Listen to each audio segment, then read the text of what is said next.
Baik, terima kasih Pak Agus atas paparannya. Mudah-mudahan sementawi tahantos. Bapak Ibu sekalian, izinkan saya share screen dan saya unmute dulu ya semua ya, biar jempling. Nanti kita buka lagi kalau ada hal-hal yang kurang jelas. Dan jangan jangan khawatir, nanti kita record. Kalau misalnya yang lupa, nanti kita dibagikan hasil recordingnya ya.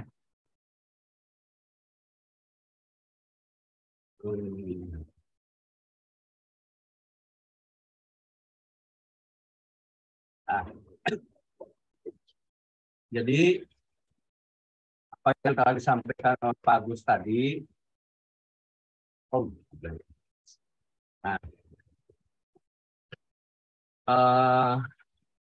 Provinsi Jawa Barat melalui Kesra Jawa Barat itu mereka ingin mendata lembaga keagamaan di setiap kecamatan, tentunya sampai ke desa dan bahkan ke kampung-kampung. Dan yang perlu digarisbawahi bahwa pendataan ini sudah dilakukan 1 tahun yang lalu, tetapi kami belum menyampaikan user dan passwordnya ke lembaga masing-masing, karena dulu waktu tahun kemarin itu kami diperintahkan hanya untuk mendata nama lembaganya saja, belum ke teknis lebih dalam. Artinya kalau misalnya ini ada lembaga A, SK izin operasionalnya ada, silakan masukkan. Sehingga kalau di NIA kan ada datanya, kemudian kami juga berkoordinasi dengan operator LVQ dan pesantren meminta data hanya untuk mengisi data lembaganya saja. Tapi tuntutan tahun ini bahwa si data yang tahun kemarin diisi itu harus diperdalam. Artinya nama pemimpinnya siapa, kemudian apakah punya prestasi, apakah punya usaha, itu diantaranya. Jadi penguatan infrastruktur keagamaan di Jawa Barat melalui pengembangan aplikasi digital sebagaimana yang tadi oleh Pak Agus disampaikan. Dashboard potensi lembaga Provinsi Jawa Barat. Jadi DPLaga itu disingkatan Dashboard potensi lembaga Provinsi Jawa Barat. Di websitenya juga dplaga.kesrajabar.com ya. Kita lanjutkan. Jadi overview-nya seperti review data, status data persebaran, datanya nanti terintegrasi, kemudian status kelengkapannya nanti dilengkapi, kemudian metodenya juga oleh operator, ini betul atau tidak lembaga ini ada. Jadi tidak boleh mengisi lembaga yang tidak ada aktivitasnya atau tidak ada SK izin operasionalnya. Ini sudah tadi. Kemudian pada tahun 2021 sudah dilakukan pengumpulan data secara masif. Jadi kami sudah menginput sebetulnya bersama operator dan FPA, ya, FKPPU. Kalau FKDT, Dinia, LPQ, dan Pondok Pesantren. Kalau PPU itu Majelis Taklim, DKM yang didatanya. Jadi terpisah, ya. Sekilas saja ini. Jadi data yang sudah terkumpul tahun 2022 awal ini seperti ini. Jadi Kabupaten Tasikmalaya itu 19.926. Ya. Sudah lumayan banyak.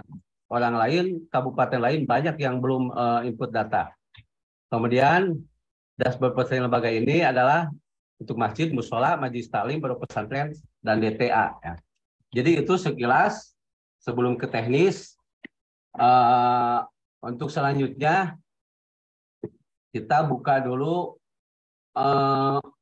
webnya yang sudah kami input untuk MDT adalah 59 lembaga. Kemudian untuk LPQ itu di dalamnya ada PPQ, TKQ, RPQ. Kalau nggak salah 14 lembaga. Kemudian pondok pesantren 33 lembaga. Jadi yang sudah dimasukkan datanya adalah seperti ini. Jadi mohon nanti kami juga akan memberikan username dan passwordnya ke lembaga masing-masing untuk melengkapinya. Dan mohon si passwordnya jangan diganti supaya kami operator kecamatan bisa membantu. Kalau misalnya diganti kan susah membantunya itu. Jadi selain bisa membantu juga bisa mengontrol ya. Sudah sampai mana? Kita coba buka salah satu misalnya MDT Miftahul Ulum. Ini yang sudah kami input. Nomor WA-nya ada, emailnya ada, alamatnya di mana, kelembagaannya MDT, bidangnya pendidikan keagamaan, afiliasinya ke KDT. Nah, kemudian di sini ada kepengurusannya ini baru nama kepala, nanti boleh ditambahkan kalau misalnya ada guru ditambahkan boleh. Kemudian legalitas SK izin operasionalnya untuk Dinia semuanya sudah diupload dan data kepalanya sudah kami isi. Kalau misalnya kepalanya ada yang ganti, nanti boleh nanti di-edit atau diganti. Tetapi dengan catatan bahwa si kepalanya sudah dapat SK-nya itu ya. Sudah dapat SK-nya. Jadi ini kalau dibuka, diklik izin operasional. Jadi pilihannya yang izin operasional. Nomor SK-nya ini sesuai izin operasional yang dikeluarkan oleh Kementerian Agama Kabupaten Tasikmalaya. Tanggal keluarnya yang kemarin tanggal 2 Januari tahun 2020. Dan ini sudah ada file JPEG-nya, artinya sudah diupload. Jadi mohon ini untuk Dinia nanti jangan dioprek ya. Jadi atos ya mah, atos diupload beli nanti di Karobi gitu. Itu untuk SK izin operasional. Untuk pesantren dan TKQ dan TPQ kami belum menguploadnya. Jadi nanti silakan oleh operator kecamatan ataupun mau dikasih lagi nanti ke lembaganya masing-masing nanti diisi saja. Karena kami tidak punya datanya yang lembaga di luar FKDT. Kita kembali. Kemudian ini yang kepala. Saya coba kepala buka. Jadi ini sudah diisi. Kalau misalnya ada salah RT RW silahkan diedit. Tapi RT RW jangan di sini. Misalnya RT 3 RW 4-nya kami di sini kan nanti 34. Kebanyakan itu. Jadi di sebelah sini ya. Kabupaten nanti tinggal milih ini mah sudah otomatis. Laki-laki perempuan nomor HP agamanya apa, pendidikan apa, kewarganegaraan anak WNI tentu. Ini mau diisi boleh, tidak apa-apa. Untuk Dinia baru kepalanya saja. Kalau misalnya mau nambah tinggal tambah ini. Oh ya, untuk TPQ dan pesantren kalau mau memasukkan SK izin operasional tinggal diklik yang ini. Klik berarti ditambah. Nanti ininya diisi, pilih ini, nomor SK-nya berapa sesuai yang sudah ada di masing-masing, tanggal terbitnya SK tanggal berapa, kemudian lampirannya. Nanti ini filenya JPG ya. Jadi JPG di-uploadnya. Setelah itu simpan. Nanti akan tampil seperti tadi. Jadi pas diklik legalitas ininya ada. Kalau sekarang mungkin yang kalau belum di-upload, ininya tidak akan tampil. Jadi itu untuk legalitas. Kemudian untuk kepengurusan ini kepala, kalau misalnya mau nambih, tambihkan guruna, tinggal klik yang ini, tambah pengurus, tinggal jabatannya apa, namanya siapa, alamat, RT RW, RT-nya di sini, RW-nya di sini, kabupaten kota. tempat tanggal lahir. Ini untuk tanggal lahir itu YYMMDD. Jadi tahun dulu, tahun, bulan, tanggal. Jangan dulu bulan tahun, nanti tidak tampil. Jadi ini seperti ini. Jadi untuk tanggal lahir tahun dulu. Nah, itulah nomor HP, silakan seperti tadi. Kalau sudah diisi tinggal klik simpan. Ya. Jadi nanti boleh juga untuk MDT silakan guru-gurunya dimasukin. Kemudian harus menambahkan saran foto madrasahnya atau lembaganya. Misalnya ada pelangnya di sini samping kanan, samping kiri, depan. Di upload di sini. Kalau misalnya diklik kan nanti pas foto-foto apa, misalnya di mana fotona, klik, masukin. Kemudian judulnya naon. Misalnya TPQ Al-Furqon tampak depan, misalnya begitu. Atau TPQ Al-Furqon saja ini tampak depan.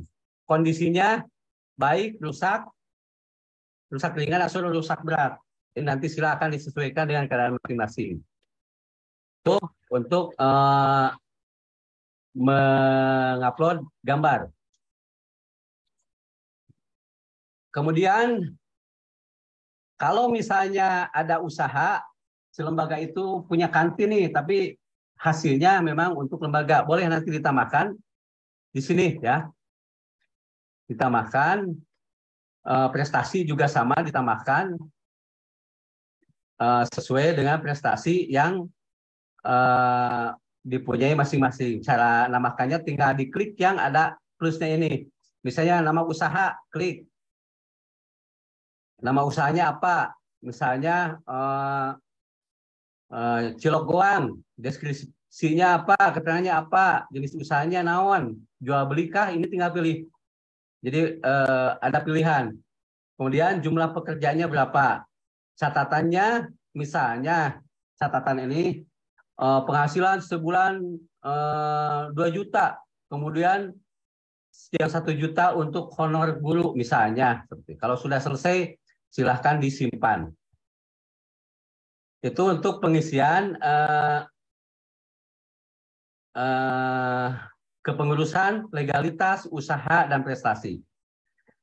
Yang selanjutnya, di sini kan sudah diisi semuanya. Si data ini, TPQ dan pondok pesantren juga di sini sudah diisi. Kalau misalnya ada yang salah, silakan boleh diedit. Kemudian ada yang harus diisi lagi dengan mengklik ini. Edit sejarah. Jadi klik sejarah.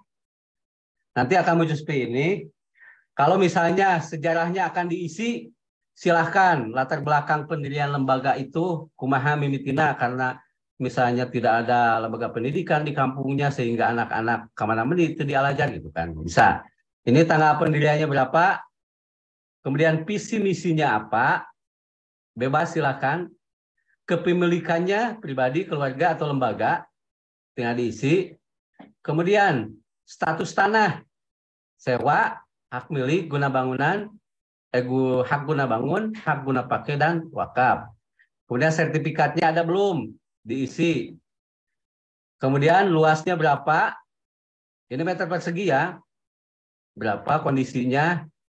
Kemudian jumlah bangunannya sabriji. Kalau misalnya bukan ruang ya. Kalau jumlah bangunan itu misalnya MDT Alisan misalnya hanya satu bangunan. Tetapi kalau misalnya yang ada 2 bangunan ditulis 2 bangunan. Sarana prasarana berarti ada kalau ngisi ini. Nah, kemudian info lainnya, pengantar bahasa naon, ada yang bahasa Indonesia boleh, bahasa Sunda boleh. Kemudian di kita mah data rendah, potensinya agrikultural. Kemudian jenis wilayahnya, nggak tahu ini pilih yang mana, nggak tahu formal, fungsional atau vertikal. Jika formal berenang. Sensus, maksud sensus itu kita anggap bahwa Zoom meeting ini adalah sensus ke lembaga Anda. Ya, jadi nanti diisinya sudah ada sensus. Karena kami kalau Dinia datanya sudah betul ada. LPQ juga ada. Hanya pondok pesantren yang kami amati, ada yang pondok pesantren punya nomor statistik pondok pesantren, tetapi kegiatan belajar mengajarnya tidak ada. Nah, itu mohon nanti oleh operator kecamatan disensir lagi ya. Jadi diamati lagi karena ini harus betul-betul yang real ada kegiatannya. Ulah walaupun ada NSDT atau nomor statistik atau SKIJ operasional, tapi kegiatan belajar mengajar yang tidak ada itu nanti kan dipertanyakan tetap. Itu untuk sejarah singkat. Jadi kalau misalnya sejarah singkat yang ininya nggak mau diisi atau senu ayah di payun tesawios, lebih baik diisi, silakan disesuaikan dengan sejarah di tempat lembaga masing-masing kunaon bet aya lembaga ini. Nah, itu jadi nanti kalau sudah diisi, ketika diklik selengkapnya, pasti di sini akan tampil tanggal pendiriannya berapa, kepemilikannya berapa, sertifikat tanahnya bagaimana. Itu nanti di sini. Ini kan belum diisi. Ya. Itu yang secara teknis harus diisi oleh masing-masing lembaga. Mudah-mudahan naon tekan rusuh kahartos. Tapi kita coba lihat yang sudah diisi. Bentar, saya kembali dulu. Marisa Dinia, LPQ pondok pesantren untuk format tampilannya hampir mirip seperti itu ya. Jadi tidak jauh beda. Kita coba lihat yang sudah diisi Sapalih ya. Islahul Jami'ah apa? Coba yang ini. Ini kalau lihat selengkapnya, ini yang sudah diisi ya, sudah diupload. Ini ruang kelas. Sudah diupload, berarti nanti akan tampilnya seperti ya. Kalau usaha itu ayah, jadi tidak ada tampilannya. Ya.